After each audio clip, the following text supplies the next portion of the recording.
ဟုတ်ကဲ့ကျွန်တော်ဒီမညာပိုင်းကားကနေပြန်နေကြိုဆိုပါတယ်ပန်းပွင့်နေပြီးသွားတော့ကျွန်တော်နောက်တစ်ဆင့်ဒီမှာပေါ့နော်လှဆင်ထားတဲ့မီးလုံးလေးတွေဒီလိုတော်များကိုဆွဲဆောင်မှုပေးထားတယ်တပ်ပုံရိုက်လို့ပြောတာနေရာမျိုးလေးမီးတွေထုံးပြီးတော့ပေးထားတယ်ပြီးရင်ဒီဘက်မှာဆိုလဲထုံးရိုက်လို့ရတဲ့လှနေရာလေးတွေလောက်ထားပြီးပါတယ်နောက်တစ်ခုကဒီဘက်ကြားထဲမှာကျွန်းလေးရှိတယ်ကျွန်းလေးပေါ်မှာလှေလေးတွေနဲ့တောက်ဖွယ်ရလေးရောင်းတယ်ဝယ်ပြီးအဲ့နားလေးကမြက်ခင်းလေးမှာပဲထိုင်စားကြတယ်နော်ကျွန်တော်တော့အချိန်လေးမရဘူးကျွန်တော်ညအကြိုင် train night market ကိုသွားမှဖြစ်တဲ့အတွက်ကျွန်တော်အဲ့ဘက်ကိုမဝင်တော့ဘူးเนาะအဲ့ဘက်မှာအစားအသောက်တွေပြီးတာထားပြီးကြောင်းလည်းသေးလေးနဲ့เนาะโอเคကျွန်တော်ပြန်ပြီးတော့ခုနဒီစားသောက်တွေရောင်းတဲ့ကျွန်းလေးနဲ့လာဒီဘက်နေလေးပြပုံလေးတွေရှိတဲ့နေရာကနေတော့ပြန်ပြီးရှောက်လာတယ်ရှင်းပါတော့ဂျပန်စတိုင်တရားလေးပေါ့ဂျပန်စတိုင်တရားလေးရှိတယ်ဟိုမှာလေးဟိုမှာဆိုတော့ဒီလေလေးပတ်စီလို့လည်းရတယ်ပေါ့နော်ဒီကျွန်းလေးကိုပတ်စီတော့လှော်ပေးတဲ့လူကရှိတယ်ကိုစီးကျင်တယ်ဆိုရင်စီးလို့ရပါတယ်အဲ့လိုခီးသွားတွေဆွဲဆောင်ထားတဲ့နေရာမျိုးတွေတွေ့ရတယ်โอเคဒီမှာဆိုရင်ဘာမှဆိုတော့ကျွန်တော်တို့ရန်လာတဲ့ပန်းကင်းတွေရှိသေးတယ်ပန်းကင်းအဝါတွေနော်ဒီလိုလှပါတယ်ดูกล้องพาจะมาเที่ยวสวนหลวงโอเคရှိပါဆိုတော့ကျွန်တော်တို့ခုနတွေ့ခဲ့ပန်းကင်းကတော့ဒီအဝါရောင်မရှိဘူးပေါ့နော်အခုကျွန်တော်တို့ဆက်သွားတယ်ညမရှိမှာပန်းကင်းအဝါတွေတွေ့ရတယ်ကျွန်တော်ညီမပြည်မှာဆိုတော့ပြည်ဦးလွင်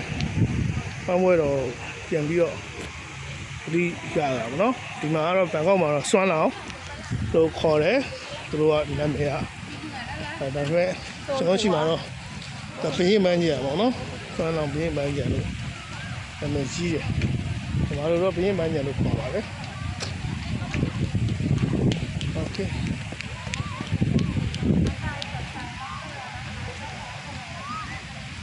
လာတဲ့ပန်းကင်းလေးရှိတယ်နော်အပြင်းလေးပန်းပွဲတော့ဒီရနော်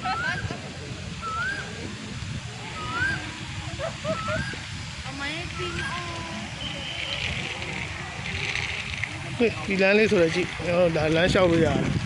မိုးလေးရတယ်အေးမိုးရတယ်ချုပ်တော့ကျွန်တော်အခုညပါပြောညနေ9 နာရီဝ6 နာရီတော့ဖြစ်လာပြီပေါ့နော်ကျွန်တော်အဲလောက်တာပြီးမှန်းကြကျွန်တော်စဝင်ချင်းညာဘက်ကို6 လိုင်းတဲဝင်ညာဘက်ကိုချိုးရင်ကျွန်တော်ဖုတ်ကုတ်တွေ့ရမယ်နော်ပြီးတော့အဲ့ဒီကနေမှကျွန်တော်တို့တောက်လျှောက်ဝင်လာရင်ဖုတ်ကုတ်ကနေဝင်လာရင်ကျွန်တော်ညာဈေးတန်းတွေတွေ့ရမယ်ပြီးရင်ကျွန်တော်တို့မြက်ခင်းကြီးအကျယ်ကြီးမှာရှိုးအရှင်းလုံးတီးလုံးလေးတွေတီးပြီးတော့တီးလုံးလေးတွေတီးနေတဲ့ဟာမျိုးလေးတွေတွေ့ရမယ်ပြီးရင်ဒီသန္ဒနာဘူဒူတာတို့ဒေသထွက်စားတော့ကုန်တွေဒေသထွက်ပစ္စည်းတွေရောင်းတဲ့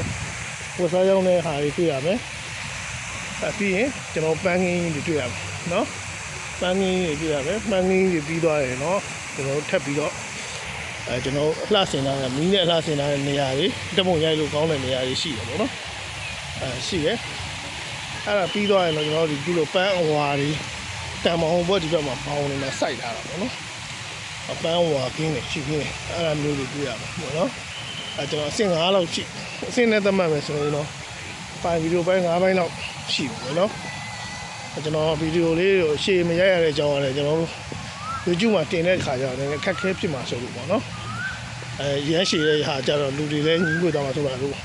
ကျွန်တော်အတူပဲရိုက်တာပါဒါတော့အခြေကြည့်ကျင်တယ်ဆိုရင်လည်းကျွန်တော်အရှိဆက်လက်ပြီးတော့ရိုက်ပေးပါမယ်အခုတော့ရမ်းလှဆိုတာပဲကင်းအဲဒီမှာဆိုရင်ချို့ကျွန်တော်တို့ဒါလည်းလူတွေလည်းတက်ပုံဝင်ရိုက်နေကြတဲ့လူတွေရှိပါတယ်တော်တော်လှတဲ့ပန်းကင်းပါနော်ဟိုဘက်ဒီမှာဟိုဘက်မှာလည်းရှိတယ်နော်ဟိုတောင်မှာလည်းရှိတယ်ဒီဘက်တောင်မှာလည်းရှိတယ်သူတောင်တိုင်းမှာလောက်တာပေါ့ရေကန်ကန်ရှိတယ်ရေကန်ကန်မှာဆိုရင်တောင်၄တောင်မှာပန်းကင်းတွေစိုက်ထားတယ်နော်ဆောင်းအောင်မင်းပန်းကြပိုင်းကဆက်လက်တင်ဆက်ပေးနေတာဖြစ်ပါတယ်ကြည့်ရှုပေးသူတယောက်ချင်းသူတိုင်းကျေးဇူးတူပဲတင်ရှိပါတယ်ကျွန်တော်ရဲ့ channel လေးကို like and subscribe လုပ်ပါသေးဘူးဆိုရင် like and subscribe လုပ်ထားပေးပါဦးနောက်နေ့နောက်နေ့လေးမှာလည်းဒီသွားလာလို့ တွေ့ရတဲ့ချက်လက်တွေပေါ်မူတည်ပြီးတော့နည်းနည်းပါးပါးရိုက်ပြပေးပါမယ်ကျွန်တော်ဒါပြီးရင်တော့ကျွန်တော်ဒီကိုလာဖို့ဆိုရင်ကျွန်တော်တို့ဝါရောင်လိုင်းစီးရမယ်ပြီးရင်ဝင်ကြီးတယောက်ကိုပတ်သက်ပြရမှာဖြစ်ပါတယ်နော်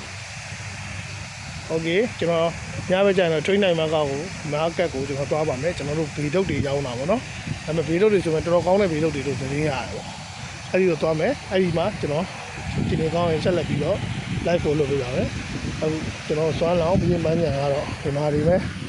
ကျွန်တော်ရိုက်ကူးရေးဆုံးတက်ပါတယ်စွမ်းလောင်းပြင်ပန်းညာကိုလာမယ်ဆိုရင်ဝါရောင်လိုင်းကိုစီးရမယ်ဘက်20ကြာမှာပေါ့နော်ရန်လာပါတယ်ကျေးဇူးတင်ပါတယ်ကြည့်ရှုနေတဲ့တယောက်ချင်းစီတိုင်းကို like subscribe လုပ်ပေးပါဦးခင်ဗျာ